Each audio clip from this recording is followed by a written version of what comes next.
Dan untuk berikutnya pemirsa, saya akan ajak Anda untuk melihat ruang tamu khusus. Jadi ruang tamu kami ini adalah ruang tamu hukum dan keadilan. Tapi sebentar, ini ternyata di ruang tamu hukum dan keadilan kotor. Nih sampah-sampahnya banyak, saya nyapu dulu ya.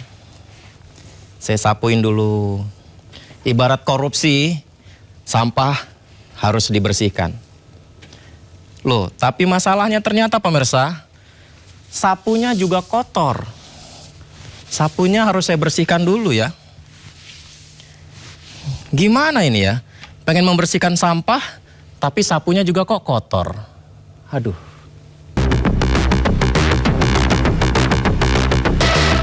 Kasus kejahatan yang merugikan masyarakat sudah seharusnya diatasi oleh penegak hukum. Sudah sewajarnya rakyat mengadu ke penegak hukum.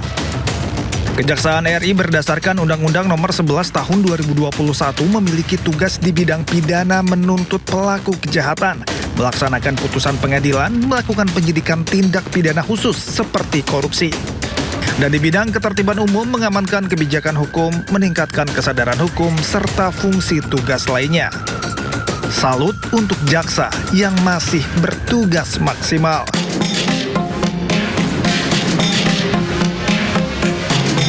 Namun, ditemukan brankas rahasia yang memuat 74 kg emas serta uang hingga 476 miliar rupiah. Lalu, mengerucut pada nama ex-Jampitsus Febri Adriansyah yang ditetapkan sebagai tersangka kasus korupsi. Diduga terlibat TPPU dalam kasus pasokan batu bara PLTU PT Asabri dan Krakatau Steel.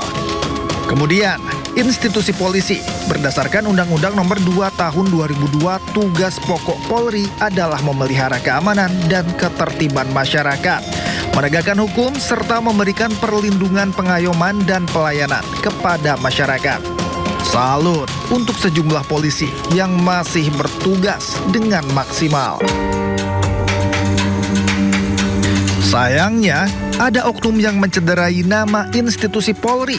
Terbaru, lalu Muhammad Iwan, anggota Polri aktif berpangkat Brigadir Jenderal Polisi, ditetapkan sebagai tersangka kasus dugaan korupsi tata kelola makan bergizi gratis. Kami menetapkan satu orang tersangka lagi, yaitu saudara LMI. Ini menjabat selaku Kepala Biro Hukum dan Humas BGN itu sampai Maret 2025, dan saat ini selaku Sekretaris Deputi Bidang Promosi dan Kerjasama pada BGN. Jadi perannya adalah pada tahun 2025 saudara LF ini meminta saksi YCS dan RD mendirikan suatu perusahaan ya, dengan tujuan sarana untuk melakukan penjualan alat berupa food tray kepada calon mitra SPBG dengan harga yang sudah ditentukan oleh tersangka LMI. Nah loh, kalau korupsi dianggap kotor dan harus dibersihkan, gimana cara membersihkannya jika sapunya ternyata juga diduga kotor?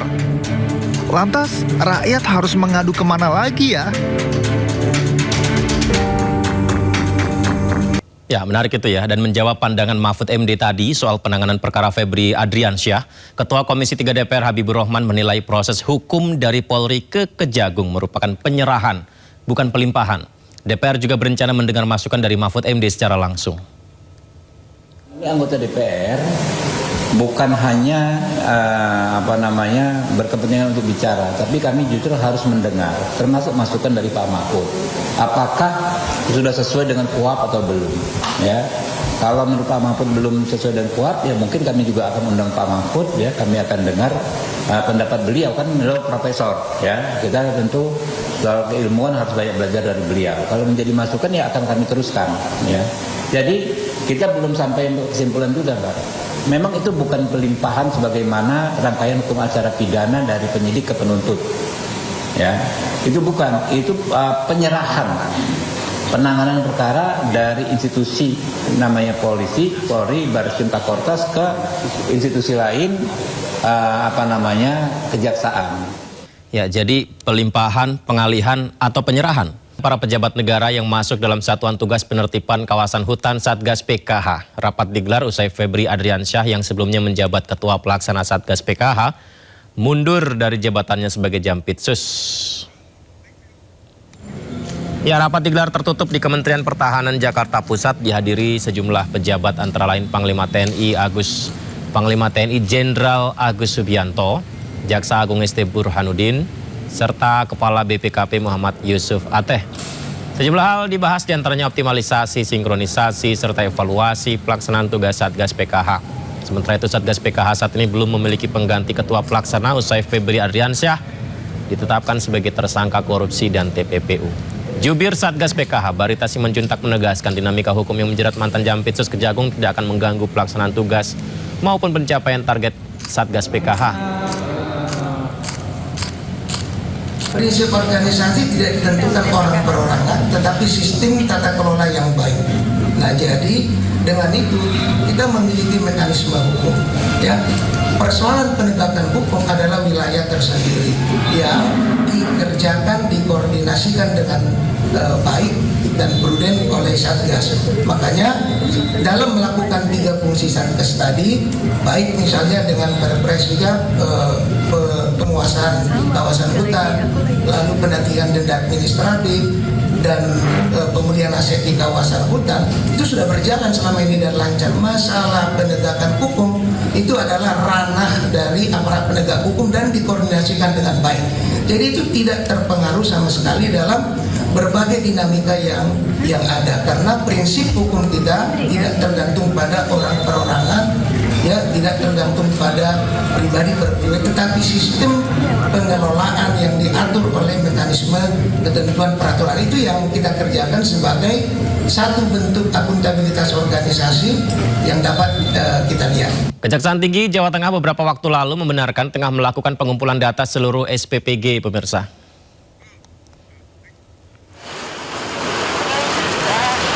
Kejati Jawa Tengah diperintahkan memeriksa seluruh satuan pelayanan pemenuhan gizi Jawa Tengah sesuai dengan arahan dan tugas dari pusat, di mana seluruh SPPG baik Polri, TNI, swasta, seluruh SPPG akan didata dan dihimpun informasi. Alhamdulillah sampai saat ini semua berarti SPPG semua, termasuk yang ditangani polisi. Yang namanya semua. Ya, jadi entah itu sudah beriter kejaksaan memeriksa SPPG Polri itu tidak benar atau bukan tidak benar. Kita melakukan pengumpulan data dan keterangan kepada seluruh SPPG, entah itu SPPG Polri ataupun yang bukan.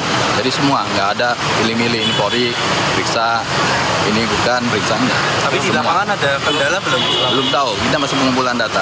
termasuk punya partai-partai politik itu? Semuanya.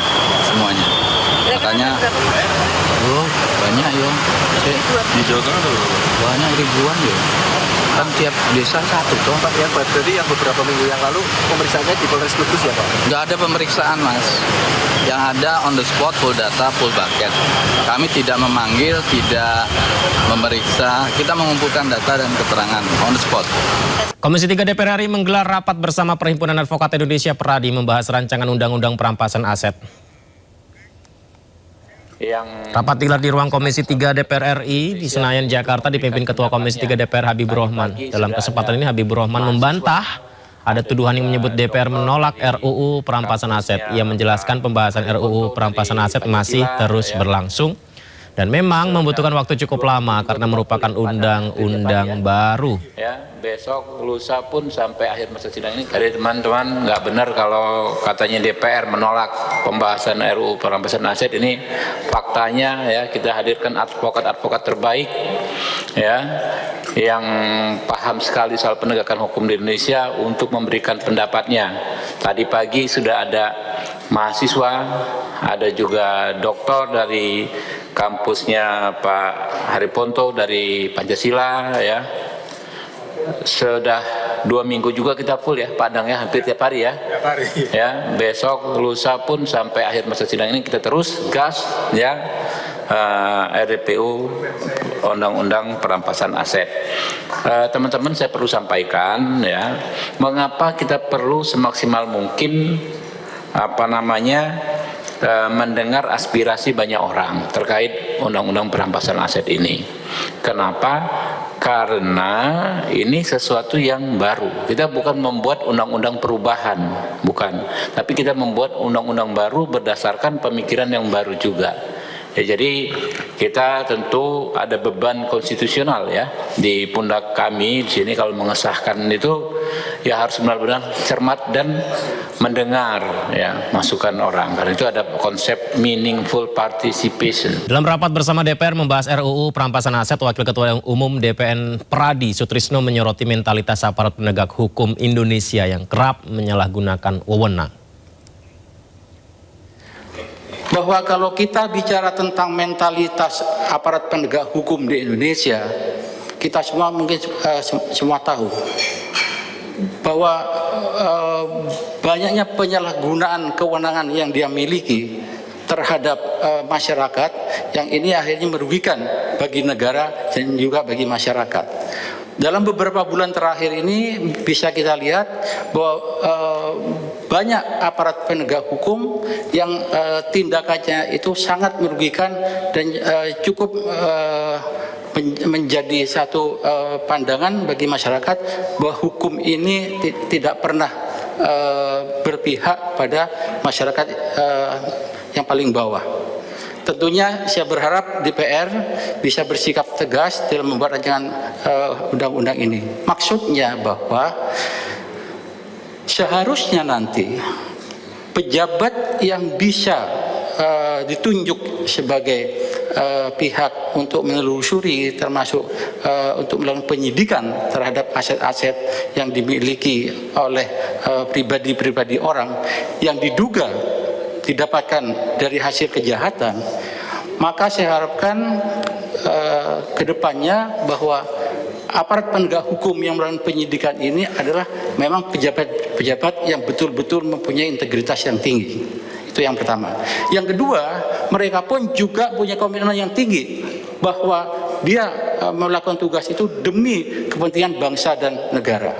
Ya, menarik itu ya. Dan menjawab pandangan Mahfud MD tadi soal penanganan perkara Febri Adriansyah, Ketua Komisi 3 DPR Habibur Rahman menilai proses hukum dari Polri ke Kejagung merupakan penyerahan, bukan pelimpahan. DPR juga berencana mendengar masukan dari Mahfud MD secara langsung. Anggota DPR bukan hanya berkepentingan untuk bicara, tapi kami justru harus mendengar, termasuk masukan dari Pak Mahfud. Apakah sudah sesuai dengan KUHP atau belum? Ya, kalau menurut Pak Mahfud belum sesuai dengan KUHP, ya mungkin kami juga akan undang Pak Mahfud. Ya, kami akan dengar pendapat beliau, kan beliau profesor. Ya, kita tentu soal keilmuan harus banyak belajar dari beliau. Kalau menjadi masukan ya akan kami teruskan. Ya, jadi kita belum sampai untuk kesimpulan juga, Pak. Memang itu bukan pelimpahan sebagaimana rangkaian hukum acara pidana dari penyidik ke penuntut. Ya, itu bukan, itu penyerahan penanganan perkara dari institusi namanya polisi, Polri, Bareskrim Korps ke institusi lain kejaksaan. Ya, jadi pelimpahan, pengalihan atau penyerahan. Di mana pemirsa hubungan antara dua lembaga penegak hukum di Indonesia, Kepolisian dan Kejagung, kembali menjadi sorotan. Kerap dinilai harmonis di permukaan. Sejarah mencatat sejumlah gesekan hebat malah pernah terjadi di antara kedua institusi itu.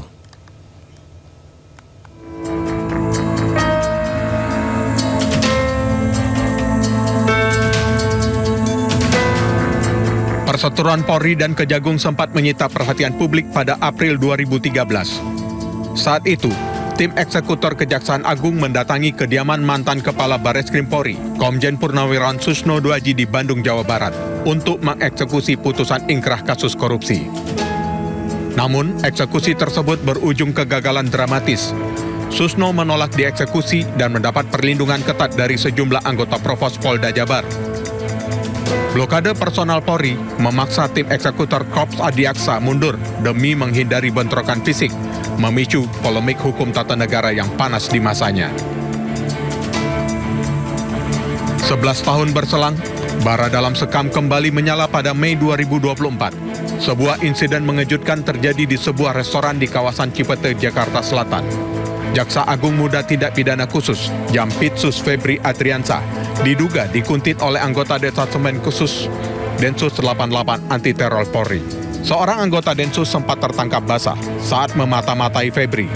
Insiden ini terjadi di tengah langkah agresif Kejagung yang sedang mengusut mega korupsi tata niaga komoditas timah yang merugikan negara hingga 271 triliun rupiah.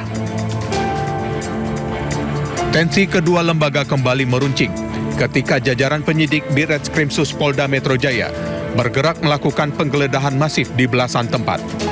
Dalam penggeledahan, polisi menyita lebih dari 0,5 triliun rupiah uang tunai dan 74 kg emas batangan. Tempat-tempat yang digeledah disinyalir memiliki keterkaitan dengan Jampitsus. Langkah kepolisian ini disebut-sebut bertalian dengan pengembangan hasil penyelidikan 3 kasus dugaan korupsi besar, yakni tata kelola batubara di PLN, skandal Asabri, hingga proyek di Krakatau Steel. Publik menilai manuver ini sebagai aksi saling kunci antar lembaga.